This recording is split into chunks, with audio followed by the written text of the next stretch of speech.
HighBridge, a division of Recorded Books, presents Fighting Mad, Resisting the End of Roe v. Wade. Edited by Krystale E. Littlejohn and Rickie Solinger. Read by Deanna Anthony. Introduction. Rickie Solinger and Krystale E. Littlejohn. In the summer of 2022, the U.S. Supreme Court overturned Roe v. Wade, its 1973 decision legalizing abortion nationwide. The new decision, Dobbs v. Jackson Women's Health Organization, has had predictably brutal and unequal impacts on the lives of people in the United States. In the first months following Dobbs, 13 states implemented total abortion bans. Several others implemented bans based on the period of gestation, and still others continue to squabble over intended bans in courts. The Supreme Court's ruling was a dramatic shock, but not exactly a surprise after 50 years of attacks on legal abortion and after former President Donald J. Trump's appointment of 3 anti-abortion justices explicitly for this purpose. Dobbs is a singular Supreme Court decision, but it reflects a long history of politicians and other elites treating reproductive capacity as the key site for addressing a variety of challenges facing the nation. This history makes the Dobbs decision a climatic marker in the continuous stream of legal, institutional, and cultural efforts across several centuries to control or regain control over people's reproductive bodies. In the early history of the United States, and continuing today, elites defined the nation's primary challenges as producing a labor force and controlling land, wealth, and national order to sustain the country as a white nation. This aim, over several centuries before the invention of dependable, self-administered contraception and national legalization of abortion, required the government at the outset to enact laws and policies, pursue military operations and labor practices, and organize everyday lived experience with the aim of shaping and controlling population growth and marking the destiny of newborns according to racial principles. We must look first at the institution of slavery, a system that was sustained and enlarged by the reproductive labor of Black people. At the same time, the reproductive labor of white women produced a free white population. Clearly, the system that prohibited enslaved Black women from the rights to choose sexual and reproductive partners, the rights to form and protect their families, and to parent their children, fundamentally built and defined the brutal system of enslavement. In marked, deliberate contrast, this system ennobled a narrative of the sexual and reproductive self-ownership of white women. Politicians and elites also aimed to produce a continent where public and private ownership of land and other natural resources was no longer under native stewardship. To achieve this aim, white settlers and national armies decimated native reproductive bodies and otherwise brutalized native communities. Immigration policies, too, centered and justified exclusions and inclusion to meet the goal of privileging white reproduction to build a white nation. In an effort to exclude Asian immigrants from the United States, for example, a series of laws in the 19th century allowed limited numbers of laboring Chinese men into the country until the Chinese Exclusion Act of 1882 prohibited all Chinese immigrants for 10 years, but excluded the wives of these men, thereby limiting the number of Chinese children, citizens, born in the United States. Later in the 20th century, laws and policies extended earlier population control strategies that associated whiteness and only whiteness with citizenship. New efforts continued to enforce racialized reproduction and introduced pseudo-scientific eugenical standards. For example, politicians and policymakers designed public policies to punish poor women of color who public authorities accused of having sex with a man, who got pregnant, or who had a child while receiving public subsistence allowances. Hospital policy supported the involuntary sterilization of poor white, African American, Native women, and Spanish-speaking women, targeting these groups as producing racially and culturally inferior children. The rules of social welfare agencies justified removing children from low-income households of color, especially when the head of the family was a woman who did not live with a man and was therefore defined as an illegitimate parent. Today, obstetric care, environmental policies, educational opportunities, child transfers, and many other resources and practices that impact pregnancy, parenthood, and bodily autonomy still target people based on their race and class. All of these laws, policies, and practices, together with pre-Roe, post-Roe, and post-Dobbs, lack of safe, legal, and accessible contraception and abortion, have extended and deepened harms many people have suffered over time based on their reproductive capacity. The historical record, as well as the experiences of people today, shows that when the state takes the right to control the bodies of individuals with reproductive capacity, the results severely undermine the dignity, safety, and possibilities for full citizenship status of their targets. When women did not have the right to abortion or the right to contraception, not coincidentally, they also lacked economic rights and other forms of personal independence. And, always, this dependency was harsher and more totalizing for people born poor and for people of color. As many of the essays in Fighting Mad point out, this harsher, totalizing lack of support for managing reproduction has persisted across time, before Roe v. Wade, after, and now, when the court has revoked Roe. Again, the Dobbs decision is another marker of the breadth and depth of hostility to reproductive outcomes and national social arrangements that challenge both white supremacy and male supremacy. This is the context in which we bring together the diverse voices whose work we share in Fighting Mad. In putting this volume together, we clarify the contours of the fight for reproductive justice unfolding across multiple dimensions of the struggle in the period immediately following the fall of Roe v. Wade. At this time of incredible volatility, misinformation, and confusion, we have been invigorated by the opportunity to create a resource, making sense of the rapid-fire set of events unfolding in the wake of Dobbs. The recriminalization of abortion in many states has ushered in heartache and constraint for those in need of abortion. But this period also shows us people fighting for reproductive freedom, mobilizing new strategies to help individuals live self-determined lives under the new legal regime. This book shows that resistance is alive. The contributions illustrate what it looks like when people are forced to live under unsound policies, and most important, we show what people are doing to protect abortion access on the ground. At its core, Fighting Mad is about what reproductive justice means and what it looks like to fight for it. This concept and political activist framework was developed by a group of Black women in 1994 to define the human rights and material conditions that individuals require to live safe, dignified, fully embodied lives, making decisions about whether to reproduce or not, and about having access to the resources they need to be a parent or not, with dignity and safety. The reproductive justice framework was developed with recognition that courts and public policy have long been instruments of oppression, weaponized to disproportionately harm people located at the axes of multiple marginalized identities. This has been true even when courts and policy seem to aim for empowerment. Fighting Mad begins in the context of this recognition, elucidating the ways that people have been denied reproductive justice even when Roe was the law of the land. Because Dobbs aims to fundamentally restructure the experience of sex, pregnancy, and parenthood in the United States by allowing states to criminalize reproductive autonomy, Fighting Mad focuses more tightly on the impacts of criminalized abortion than on other key facets of reproductive justice.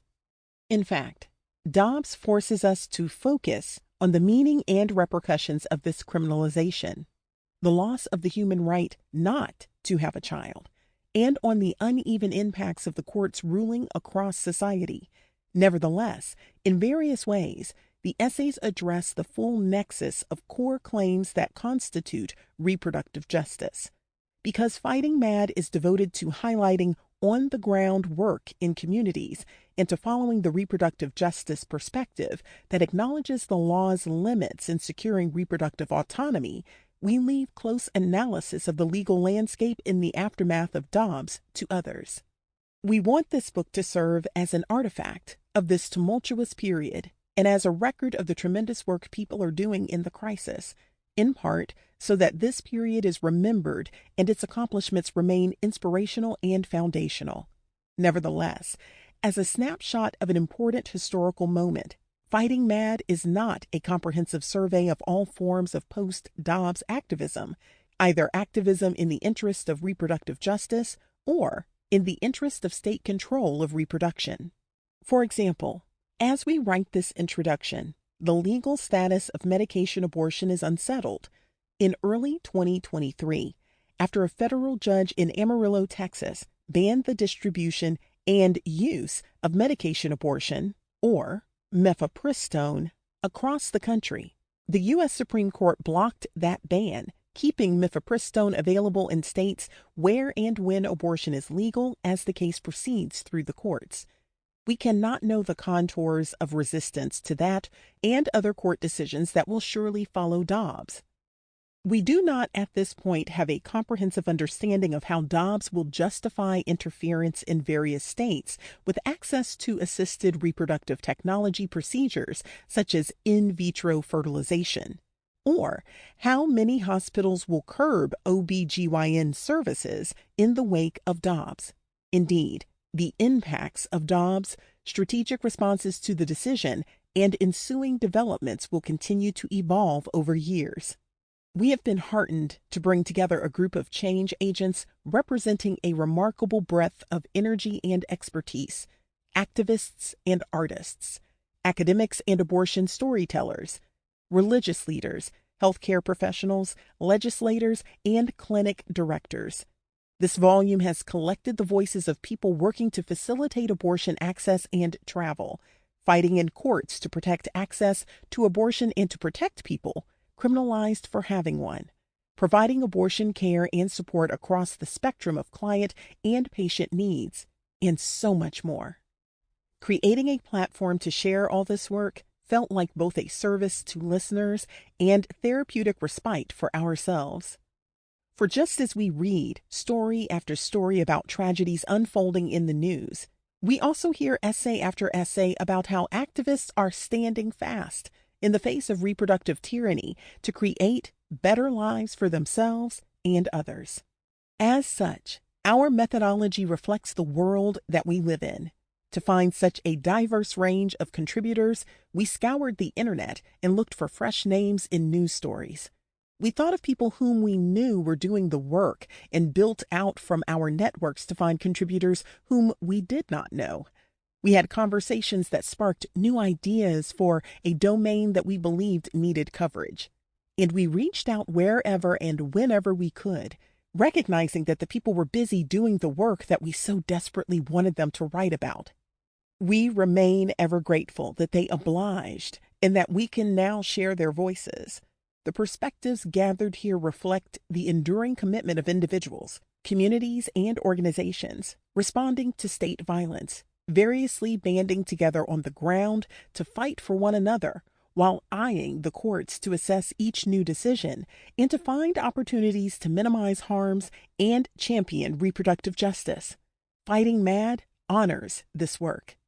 The essays in this volume grapple with the urgent challenges we face in reclaiming the fundamental requirements of making and remaking human life, and they offer a promise that has been the hallmark of organizing for freedom. People facing oppression will always fight for self-determination. As one of our contributors, Koya White Hat Artichoker, writes, "Now that Roe has fallen, we have an opportunity to be bolder, dream bigger, and push at all points of resistance." This book offers a glimpse at how many people are doing just that.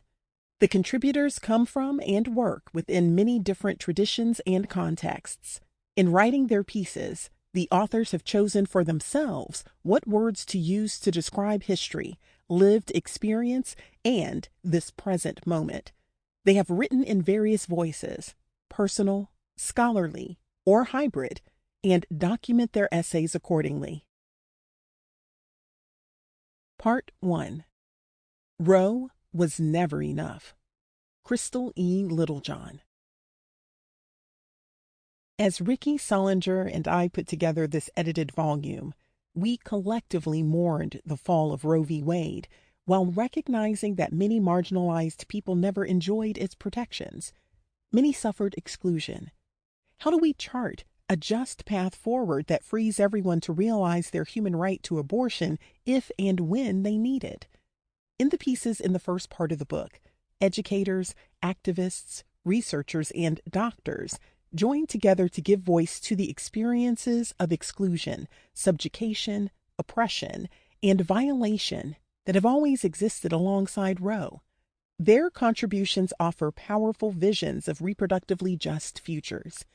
Educator, writer, and facilitator Erica Iodeli Dixon opens with a wrenching account of how the state has long violated the right to self-determination for disabled, poor, queer, trans, immigrant, Black, and Indigenous people of color. Koya White Hat Artichoker, activist Ansi Chungu Lakota, follows with her own visionary statement, detailing how community memory and knowledge make visible the brutality of sexist, misogynistic colonial structures, while simultaneously providing a framework for a better tomorrow. Following this is the powerful statement written by members of the Advisory Council of the Building the Fire Fund, condemning the Dobbs decision. This statement, together with White Hat Artichokers and Dixon's contributions, calls on us to ground our work in Indigenous reproductive justice and disability justice, to honor our collective survival as tied to all life, and to fight for all lives marginalized by eugenic logics. Work by Nomi Kane and the team at Plan C builds on these frameworks by demonstrating the transformative nature of art to raise awareness about abortion with pills as a crucial resource in the fight to self-manage abortion. As the comic and other essays in this volume highlight, people lacked access to abortion even with Roe, but abortion with pills offers a way to achieve reproductive autonomy for all. A heartening piece by doctoral fellow Haley V. McMahon follows, documenting the barriers that have long faced people seeking abortion access in Appalachia. McMahon showcases the power of community action and grassroots activism to challenge the structural barriers that anti-abortion politicians erected in the wake of Dobbs. Her essay shows that, come hell or high water, there will always be communities on the front lines fighting to get people the abortions that they need. Next, a poignant piece by researcher and abortion storyteller Sheila Desai highlights the harms of ignoring the abortion needs of Asian Americans and immigrants based on mythologies of exceptionalism. Desai issues an urgent call for us to eradicate racism and xenophobia to eliminate the hidden harms of exclusion. Researcher and obstetrician gynecologist Carolyn Sufrin closes this part of the book with testimony that indicts the prison industrial complex for the many violations that it inflicts on the humanity of incarcerated pregnant and birthing people. Sufrin explores how Roe had long failed in breathtaking ways for people facing incarceration and offers concrete strategies to alleviate these barriers in their fight for reproductive autonomy within the context of state-sanctioned subjugation. Together, these contributions offer a powerful call for reproductive justice for all to remedy the shortcomings of Roe as we fight for a better future. 1. Disability, Dobbs, and a Black Perspective. Erica Iodeli Dixon. The overturning of Roe v. Wade was yet another stark reminder for disabled, poor, queer, trans, immigrant, Black, Indigenous, people of color, that the state will never protect us. It was yet another reminder that the state has been set up to systematically control people like us, if not eliminate us altogether. The state's commitment to deny our dignity, safety, self-determination, and very existence has never been in question by those of us most at the margins, which is why, for so many of us, while heart-wrenching and terrifying, the Dobbs decision is not a surprise. The Supreme Court decision is but one piece of a project that highlights the eugenic logic of the state, its commitment to work toward controlling the population and eliminating undesired, that is, those who are not cisgendered, heterosexual, able-bodied, wealthy male populations. There's a complicated history, particularly for Black disabled people, around abortion, the right to choose, and self-determination. The conversation moving forward about reproductive rights has to be broader than just talking about abortion. Indeed, to move forward in a post-Dobbs world, we have to dissect what self-determination means now for queer, trans, Black disabled people. The Dobbs decision derives from a legacy of eugenic practices in the United States, practices that specifically, ongoingly target Black, Indigenous, people of color, disabled, working class, poor, trans, queer, immigrant, and other multiply marginalized people, and that work to eliminate us. We must examine the eugenic piece, that is, the unscientific practice that works to eliminate undesired genetic traits from the general population and increase heritable characteristics regarded as desirable. Without this analysis around the right to choose, the possibilities for self-determination, and our understanding of the impact of the Dobbs decision are incomplete. In the United States, eugenics became the basis of many state laws in the early 20th century. At that time, politicians, judges, policymakers, religious leaders, and much of the white public in general regarded eugenic reproduction as a justifiable moral obligation and a national project. The aim was to sterilize those deemed unfit to pass along good genes, including the disabled, institutionalized wards of the state, and incarcerated people, most of whom were poor and people of color.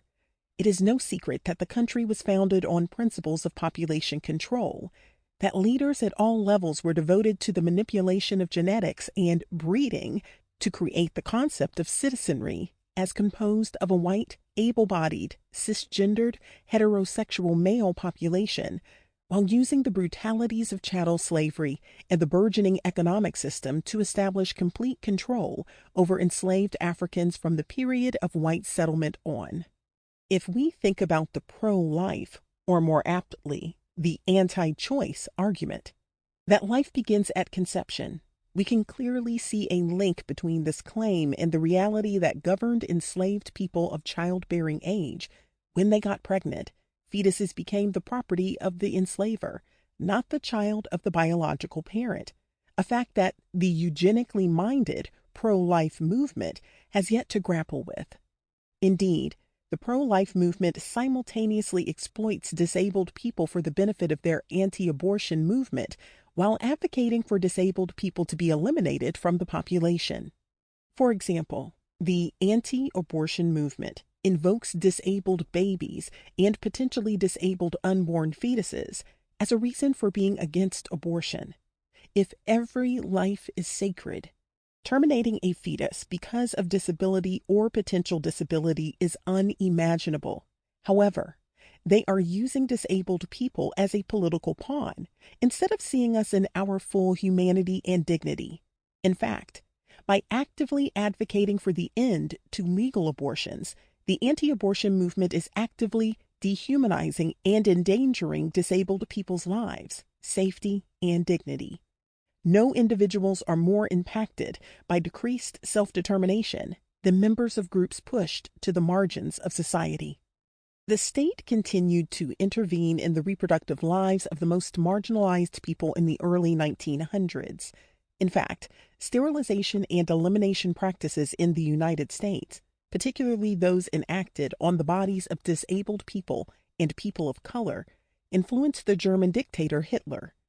Drawing on U.S. practices, he instructed physicians to sterilize hospitalized disabled people against their will.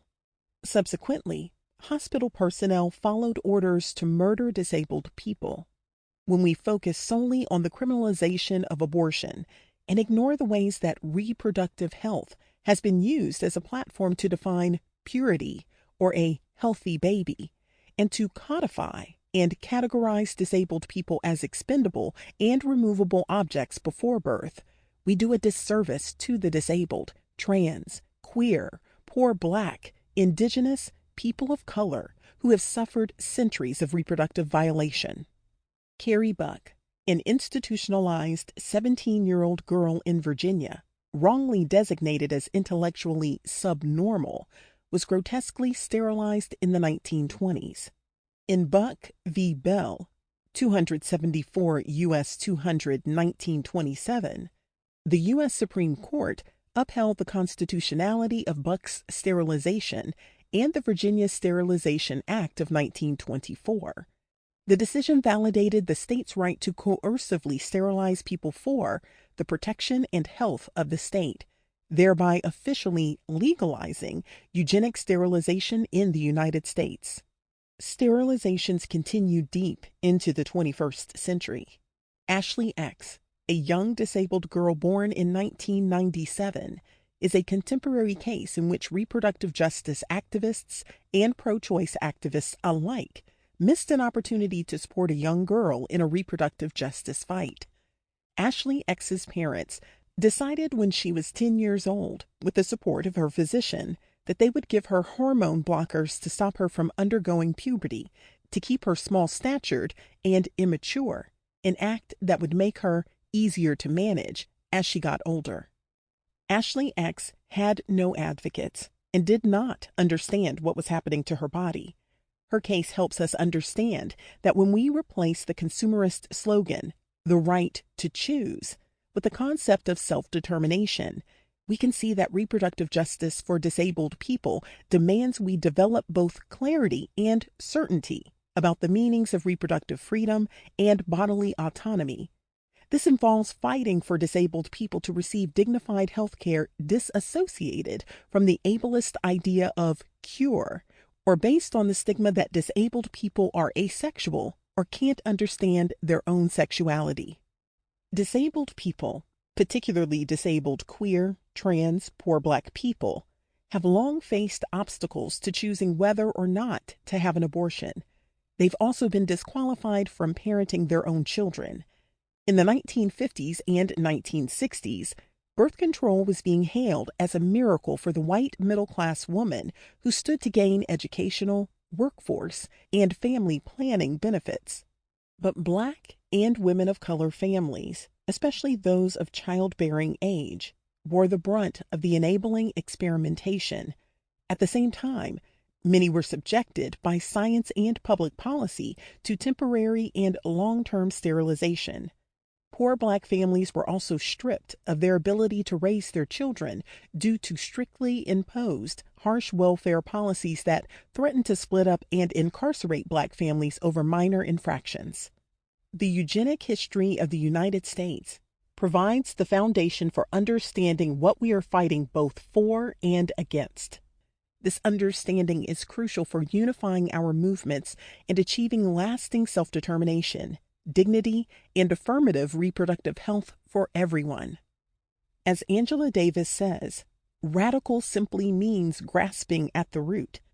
To radically transform society and move toward greater liberation, we must understand how we got here. Our disabled, trans, Black, queer, Indigenous ancestors have been fighting for centuries, and it is high time that we listen to them and their lessons.